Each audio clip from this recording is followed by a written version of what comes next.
In this video, I am going to be speaking to athletes. Athletes who spend too much time looking at other athletes, what they have, what they wish they could have, what they don't have, and I am going to be using the Bible, the ultimate source of truth, to encourage you to instead look at what you have. Look internally, see what you already have, see what God has already given you, and fall in love with what you have instead of loving or even lusting after what other people have. And the two case studies I'm going to be using for this is Shai Gilgeous-Alexander and Nikola Jokic. Why? I don't know. Just sort of top of mind. I think the two best players in the world at the moment. And less flashy than saying Victor Wembanyama and LeBron James. I mean, they just felt like that's not relatable. Now, someone being 7 foot, 6'5", sure, maybe not totally relatable. But in a world of otherworldly athletes, they stand out as not particularly, out of this world, okay? Nikola Jokic is, for an NBA player, fat. He's chub. You could almost say overweight. He's slow. And he's got just a very unimpressive physicality about him, right? And then SGA, it's like we look at SGA now and be like, oh, that's a great build. But he's not especially quick. He's not even especially strong. He's sort of got a weird, unusual cadence to the way he dribbles and the way he plays. He's got an unusual rhythm. Anyway, that's not that important. But what is more important is that they looked at themselves. They saw, what do I already have? What makes me special as a basketball player?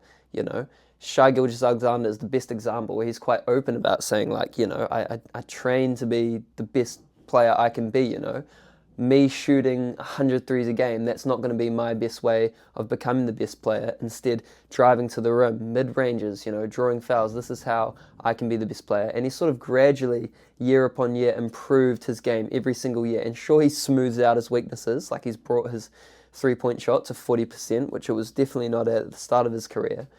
But he's really worked on what he was already good at and what he was going to be able to be good at because of his natural abilities, right?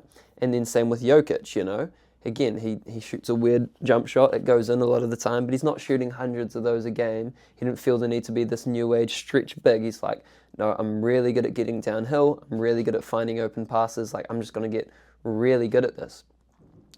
And what they did is they fell in love with what they already had. Jokic didn't look at Kevin Durant and he's like, man, why can't I shoot off the dribble, step back, all this stuff.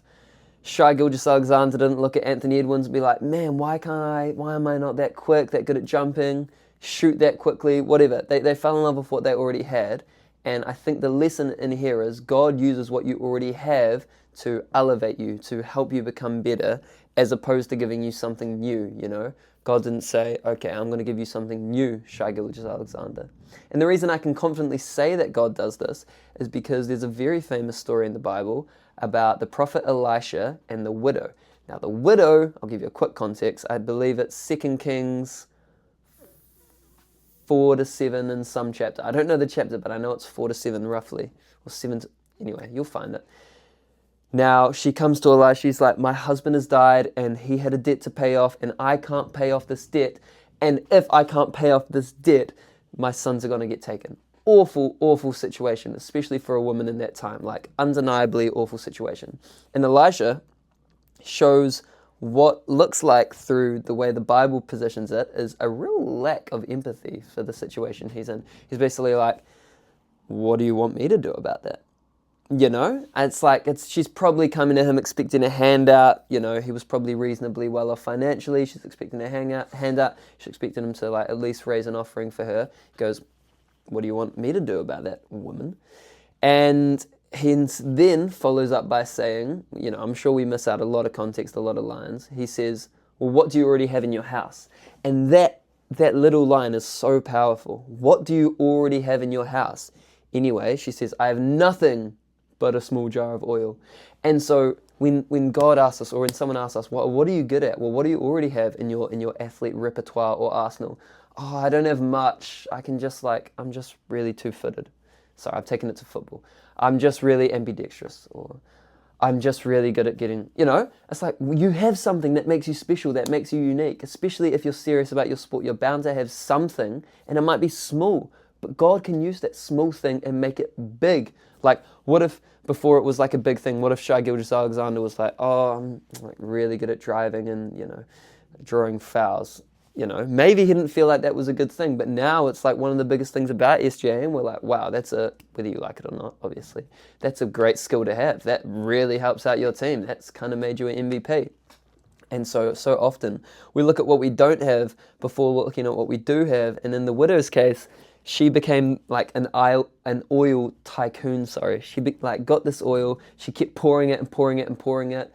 She had to act in faith before God just like blessed her. She was like, all right, I'm going to go do this. And then God blessed her and kept drawing out oil, And it's like, if we can act in faith with what we already have, then God will give us something. And I'm already feeling this myself.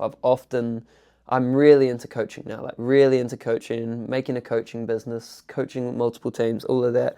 But I'm looking at myself as a soccer player, and I'm like, there's still a lot left to me, I almost feel disrespected. I'm like, man, people really don't see what makes me special. But it's like, Ninja, I don't see what makes me special, I don't see it enough. I look too much at what I don't have or what other players have, and I don't look at what I do have. And so I'm on this journey, seeing what I do have, and I want to act in faith, knowing that God will use what I do have, and He will multiply that.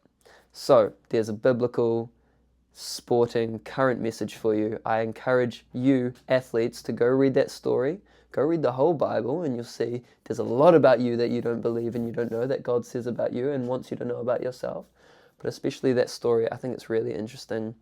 Shows God's provision for us, shows our trust in God and where it needs to be at for Him to be able to work miracles. But yeah, look at what's already in your house. Look at what you already have. Go watch some film. Go ask people who know a sport you play well if you're really, really struggling. And what I did is I just told ChatGPT all the things I'm good at, and it was like, who I think I might play like, and they gave me this great big report. It was awesome.